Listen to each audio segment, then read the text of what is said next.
Bienvenue dans Les Irritables, le podcast qui parle enfin de votre ventre, sans détour, sans tabou et avec simplicité.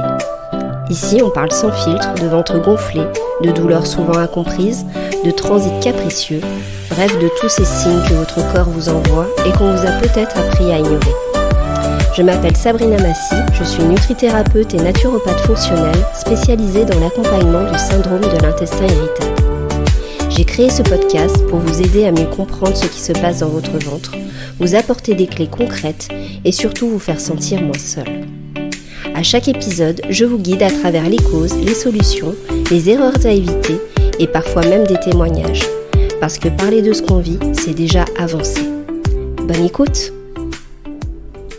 Bonjour à toutes et à tous et bienvenue dans ce nouvel épisode des Irritables.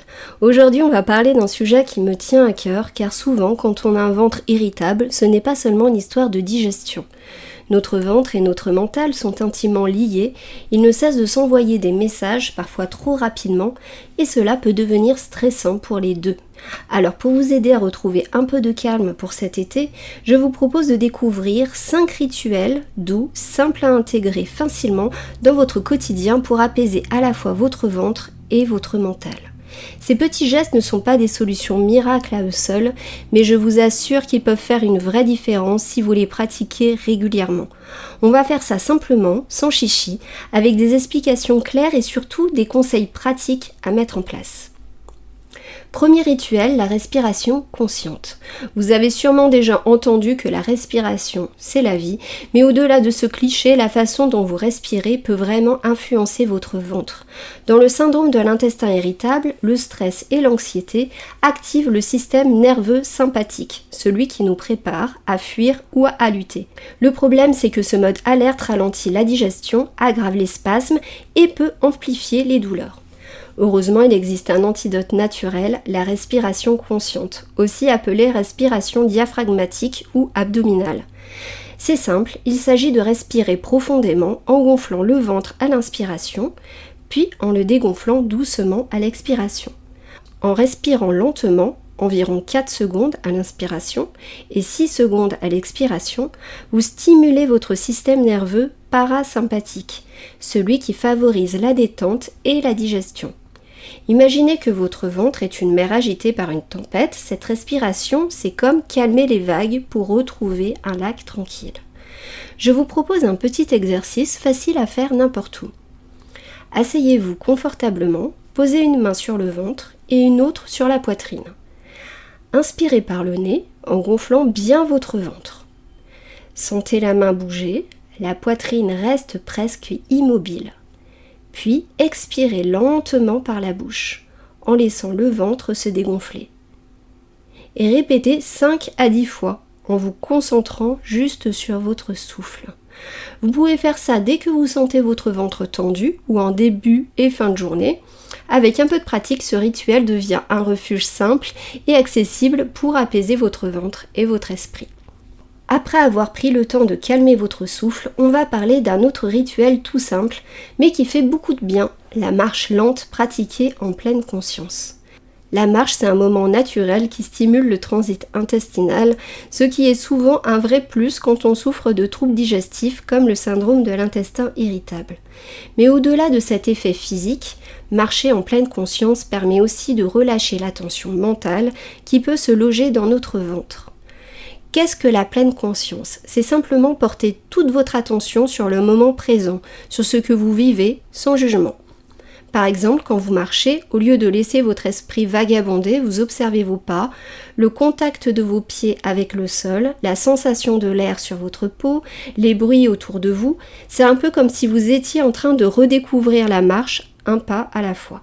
Ce rituel peut paraître tout bête, mais il est puissant. En ramenant votre attention au corps et au moment présent, vous envoyez un signal à votre cerveau pour qu'il se détende et cela se répercute sur votre ventre.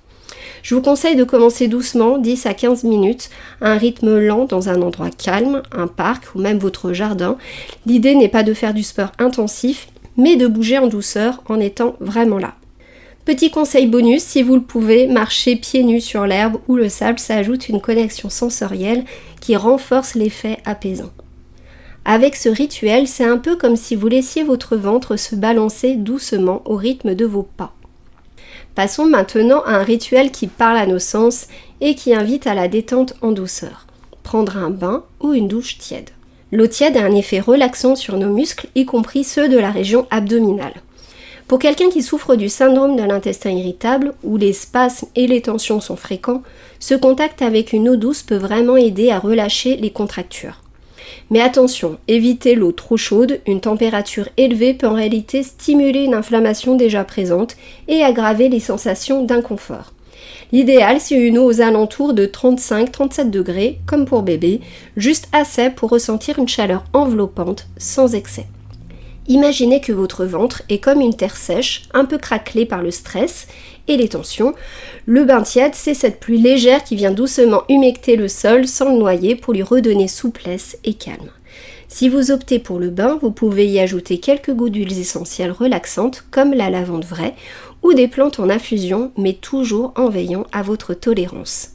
Et même sous la douche, prenez le temps d'orienter le jet d'eau tiède sur votre ventre en faisant des mouvements circulaires doux avec la main comme pour masser et apaiser cette zone. Ce rituel est un moment à vous offrir pour ralentir, prendre soin de votre corps et inviter à la détente. Idéalement, c'est un rituel à pratiquer en fin de journée, avant le coucher, pour préparer le terrain à un sommeil réparateur.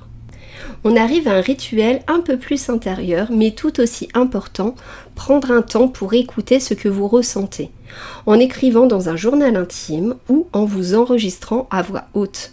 Le mental joue un rôle central dans la gestion du syndrome de l'intestin irritable. Souvent, les émotions non exprimées s'accumulent et ce poids mental peut se traduire en tension dans le ventre, exacerbant les symptômes. Ce rituel consiste simplement à poser vos pensées, vos ressentis, vos émotions du moment sans chercher à les juger ou à les analyser. C'est un espace bienveillant juste pour vous. Vous pouvez écrire quelques lignes ou simplement parler comme si vous discutiez avec un ami de confiance. Cette mise à l'extérieur de vos émotions agit comme une soupape de sécurité.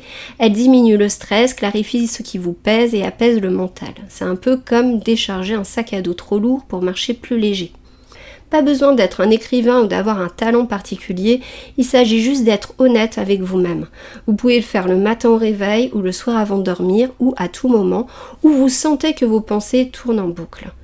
Avec le temps, ce rituel favorise une meilleure connaissance de soi, ce qui vous aide à repérer les situations qui déclenchent votre stress et donc vos douleurs digestives. Pour conclure cette série de rituels, parlons d'un geste simple mais puissant, manger en pleine conscience ou pratiquer la dégustation attentive. Souvent, quand on a un intestin irritable, on mange vite, sans vraiment prêter attention à ce que l'on met dans sa bouche, pressé par le temps ou le stress. Pourtant, la digestion commence dès la première bouchée, avec la salive, les enzymes et surtout avec notre état d'esprit. La dégustation attentive, c'est ralentir, observer les couleurs, sentir les odeurs, écouter les textures et surtout goûter chaque bouchée en prenant le temps. C'est un moment de pause qui invite votre système nerveux à se détendre et votre corps à mieux accueillir les aliments. Imaginez que votre repas est une invitation. Un petit rituel pour honorer votre corps et votre ventre comme une conversation douce entre vous et votre assiette. Pour pratiquer, commencez par poser votre fourchette entre chaque bouchée, mâchez lentement, sans précipitation. Essayez aussi de manger dans un environnement calme, loin des écrans et des distractions. Ce rituel aide à mieux digérer, à réduire les sensations de ballonnement et à reconnecter avec les besoins réels de votre corps. C'est un vrai cadeau que vous vous faites qui nourrit autant votre ventre que votre mental. Voilà, vous avez maintenant 5 rituels doux pour apaiser votre ventre et votre mental. Ces petits gestes simples à intégrer peuvent vraiment changer la donne quand on vit avec un syndrome de l'intestin irritable.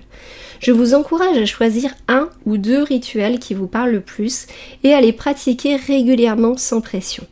Comme tout changement, cela demande un peu de patience et de bienveillance envers vous-même. Rappelez-vous que votre ventre n'est pas qu'un simple organe digestif, c'est aussi un véritable baromètre de votre bien-être global. En prenant soin de votre mental, vous prenez soin de votre ventre et inversement. Si cet épisode vous a parlé, pensez à vous abonner, à partager ou en parler autour de vous, mais surtout laissez un avis, c'est très important pour que le podcast se fasse connaître au plus grand nombre. Et on se retrouve très vite dans un prochain épisode de Les Héritables,